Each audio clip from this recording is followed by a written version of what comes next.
This is my Glock 36. I have it outfitted with the clip draw, and this is what I usually carry.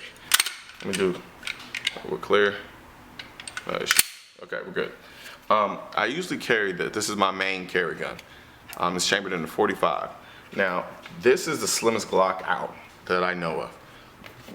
And compared to the Kahr, I mean, it's a lot thinner. A lot thinner. And as anyone who conceals carries in the waistband knows, the thickness of the gun is everything. You can have a 5-inch 1911, and people don't realize that. When you hear people say, oh, I can still carry a 1911, that is not exactly a big feat. A 1911 is a relatively thin gun. My Kimber Ultra Raptor is really thin compared to most guns out there. So the barrel length is really not an indicator on how hard or easy a gun is to conceal.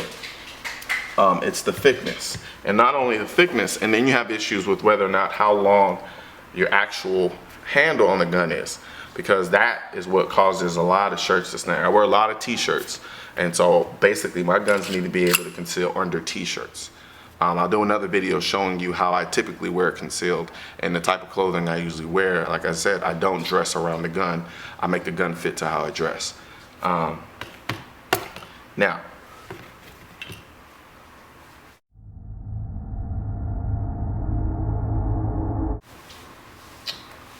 size. The size is in essence what lends itself to how concealable this gun is. It's a very small gun. It's not as small as your 380s, like your LCPs or the 380 version of this gun, which I think is good because when you carry this gun, you still feel like you're carrying a gun. You don't feel like you're carrying a plastic toy that you feel like if you pull out, someone's gonna kind of laugh at you and think it's a joke. No, this is a gun, and you know it's a gun when you see it. I think it's the perfect size in between super subcompact and subcompact. And so the size is just small enough that you can pocket carry this, and with a pocket holster, of course depending on what you're wearing, but you are able to do it and with relative ease, even though some people may beg to differ. But I have pocket carried this in some cargo shorts and some other pants, and sometimes even sweatpants. The size on this gun is pretty perfect. It is actually smaller than the LC9, which is its closest competitor. Now, I did have a chance to handle the Kimber Solo, and that gun is actually smaller than this gun, and I really don't know too much about that gun, so I'll leave it at that. If I do happen to get my hands on it, I'll go ahead and do a review on that as well.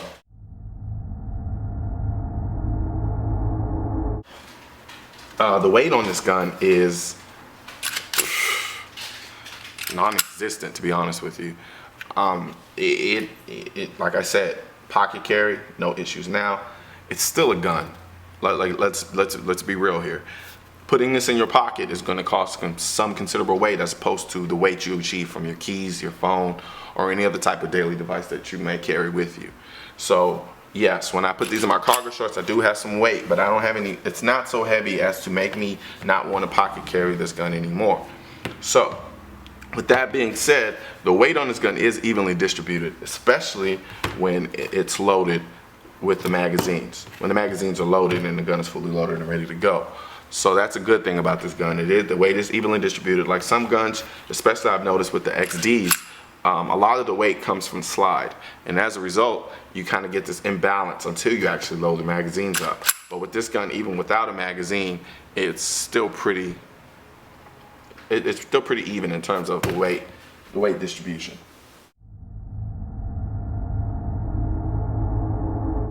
Caliber.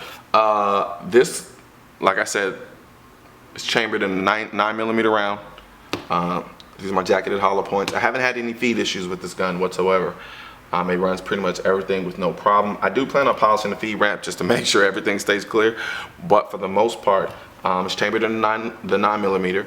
And like I said before at the beginning of the video, I had the 380, had the LCP Ruger. I didn't care for the caliber. The gun was excellent, but I didn't care too much for the caliber. I really wanted to stick with the 9.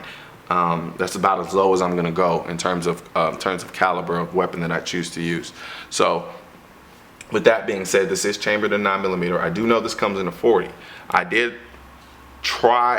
do some research on the 40 as I tried to go with the biggest cartridge caliber I could find in this size, but there were a lot of issues that which makes a lot of sense considering that this gun is being as small as it is. To pack a 40 out of this, that's really asking a lot of a gun of this nature.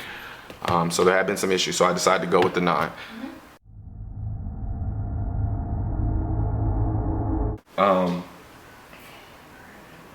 Now, this gun is pretty much like the Glock. Okay, it is a Glock.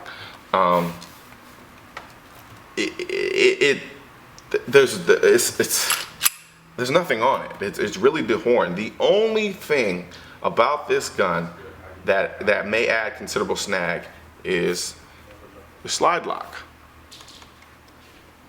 The slide lock on this gun is relatively sharp, thick, and big, but it is very effective.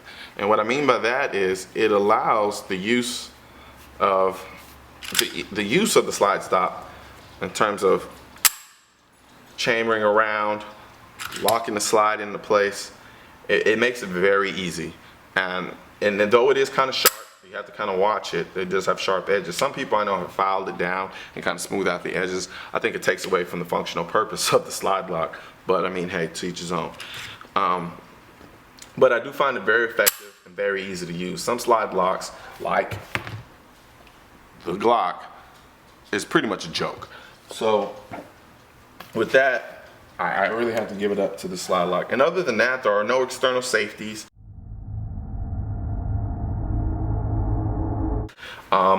The trigger, this is a double action only gun. So in essence, the trigger acts as somewhat of a safety. And that in the event that the trigger is snagged, you don't necessarily have the gun going off. It kind of prevents against that to a certain degree. Another safety feature on this gun, I'm gonna load around here, is it does come with a chamber indicator. Now, if you look, I don't know how well you're gonna be able to see this, but right now, the gun is not chambered. As soon as I chamber around, this here kind of protrudes a little bit. I don't know if you can see that. So if you look, it's kind of protruding a little bit. Let me do this again for you. All right.